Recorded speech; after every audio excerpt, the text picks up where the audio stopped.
ইরানের সঙ্গে যুক্তরাষ্ট্র ও ইসরায়েলের যুদ্ধ টানা চতুর্থ দিনে গড়িয়েছে। গত ৩ দিনে পাল্টাপাল্টি হামলায় উভয় পক্ষের বহু মানুষ হতাহত হয়েছেন। এর মধ্যে ক্ষয়ক্ষতি ও প্রাণহানির সংখ্যা ইরানেই বেশি। দেশটির রেড ক্রিসেন্ট সোসাইটি জানিয়েছে, যুদ্ধ শুরু হওয়ার পর এখন পর্যন্ত সেখানে ৫৫০র বেশি মানুষ নিহত হয়েছেন। এর মধ্যে শনিবার যুক্তরাষ্ট্র ও ইসরায়েলের যৌথ হামলায় ইরানের সর্বোচ্চ নেতা আয়াতুল্লাহ আলী খামেনি সহ দেশটির প্রায় ৪ ডজন নেতা নিহত হয়েছেন বলে জানিয়েছেন মার্কিন প্রেসিডেন্ট ডোনাল্ড ট্রাম্প। যদিও উভয় পক্ষের পাল্টাপাল্টি হামলায় উদ্বেগ প্রকাশ করেছে জাতিসংঘ সহ আন্তর্জাতিক বিভিন্ন সংস্থা।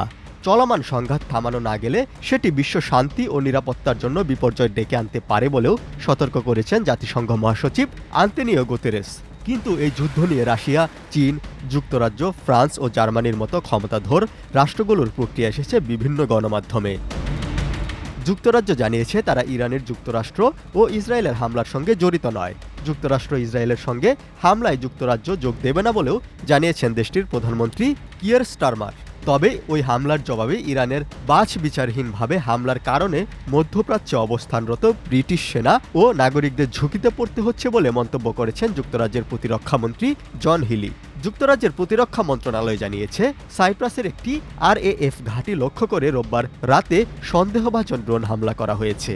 এই হামলায় কেউ হতাহত হননি। ব্রিটিশ প্রতিরক্ষা মন্ত্রণালয় বলেছে, এই অঞ্চলে আমাদের সুরক্ষা সর্বোচ্চ পর্যায়ে রয়েছে এবং আমাদের কর্মীদের রক্ষা করতে ঘাঁটি থেকে প্রতিক্রিয়া জানানো হয়েছে। যুক্তরাজ্যের পররাষ্ট্রমন্ত্রী ইভেট কুপার বলেছেন, ইরান যেসব দেশের উপর হামলা করেছে সেসব দেশ ইরানের উপর হামলায় জড়িত ছিল না। এটি ইরানি শাসন ব্যবস্থা অযাচিত ও বেপরোয়া কর্মকাণ্ডের বহিঃপ্রকাশ। এদিকে যুক্তরাজ্যের সামরিক ঘাঁটি থেকেই যুক্তরাষ্ট্রকে প্রতিরক্ষামূলক পদক্ষেপ নেওয়ার অনুমতি দেওয়া হবে বলে জানিয়েছেন দেশটির প্রধানমন্ত্রী কিয়ার স্টারমার। তিনি বলেন, ইরানের ক্ষেপণাস্ত্রগুলো যেসব জায়গায় সংরক্ষিত রয়েছে বা উৎক্ষেপণের জন্য প্রস্তুত রাখা হয়েছে, শুধুমাত্র সেগুলোকে উৎসমলে থামানোর জন্য যুক্তরাষ্ট্র ব্রিটিশ সামরিক ঘাঁটি ব্যবহারের অনুমতি চেয়েছে। ইরান যেন অঞ্চল জুড়ে ক্ষেপণাস্ত্র নিক্ষেপ করে বেসামরিক মানুষকে হত্যা করতে না পারে, সে লক্ষ্যেই তিনি এই যুক্তরাষ্ট্র ইসরায়েলের অনুরোধে সম্মতি দিয়েছেন বলে জানান। যুক্তরাষ্ট্র ও ইসরায়েল যেভাবে হামলা চালিয়ে ইরানের সর্বোচ্চ নেতা আয়াতুল্লাহ আলী খামেনিকে হত্যা করেছে, তাতে তীব্র নিন্দা জানিয়েছেন চীন। সকল পক্ষকে সংযত হয়ে অবিলম্বে সামরিক অভিযান বন্ধ করার আহ্বান জানিয়েছে দেশটি। চীনের পররাষ্ট্র মন্ত্রণালয়ের বিবৃতিতে এসব কথা বলা হয়েছে। চীনের বিবৃতিতে যুক্তরাষ্ট্র ও ইসরায়েলের সামরিক অভিযানকে ইরানের সার্বভৌমত্ব ও নিরাপত্তার গুরুত্ব লঙ্ঘন ও জাতিসংঘ সনদের নীতি ও আন্তর্জাতিক সম্পর্কের মৌলিক নিয়মের পরিপন্থী বলে উল্লেখ করা হয়েছে। ইরানের উপর হামলার ঘটনায় রাশিয়াও নিন্দা জানিয়েছে। একই সঙ্গে ইরানের সর্বোচ্চ নেতা আয়াতুল্লাহ আলী খামেনির হত্যাকাণ্ডের ঘটনায় শোক প্রকাশ করেছেন রুশ প্রেসিডেন্ট ভ্লাদিমির পুতিন। রোববার রাশিয়ার রাষ্ট্রীয় সংবাদ সংস্থা তাসের খবরে এই তথ্য জানানো হয়েছে। যুক্তরাষ্ট্র ও ইসরায়েলের হামলার জবাবে মধ্যপ্রাচ্যের বিভিন্ন দেশে ইরান যেভাবে পাল্টা হামলা চালাচ্ছে সেটি নিয়ে উদ্বেগ প্রকাশ করেছে জার্মানি।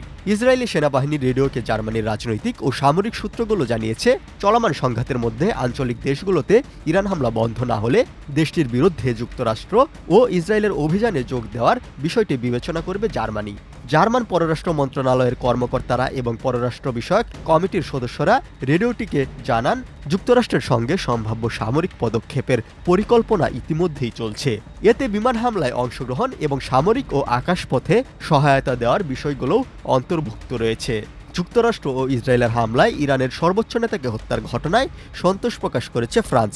দেশটির সরকারের একজন মুখপাত্র মৌদ বোজো রোববার এ কথা জানিয়েছেন।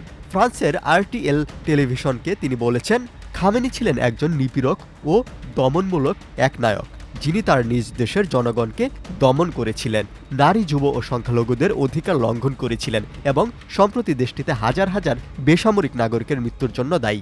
তাই তার মৃত্যুতে আমরা শুধু উৎফুল্ল হতে পারি, বলেন ফ্রান্সের সরকারের অন্যতম মুখপাত্র মৌদ বোজো।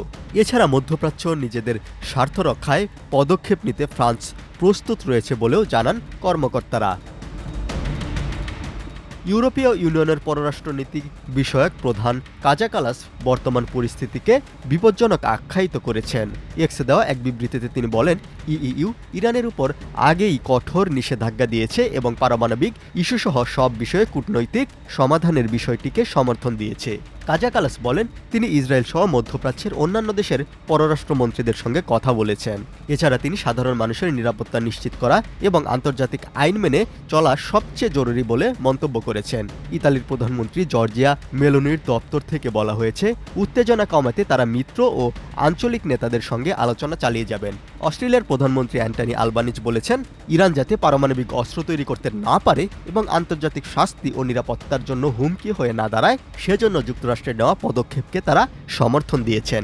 এদিকে জাতিসংঘের মানবাধিকার প্রধান ফলকার টুর্ক সব পক্ষকে শান্ত থাকার আহ্বান জানিয়েছেন। তিনি সবাইকে বিবেচনা শক্তি না হারিয়ে উত্তেজনা কমানোর এবং আলোচনার টেবিলে ফিরে আসার অনুরোধ করেছেন। যে কোনো সশস্ত্র সংঘাতের সব সময় সাধারণ মানুষকে চরম মূল্য দিতে হয় বলে মন্তব্য করেছেন ফলকার টুর্ক।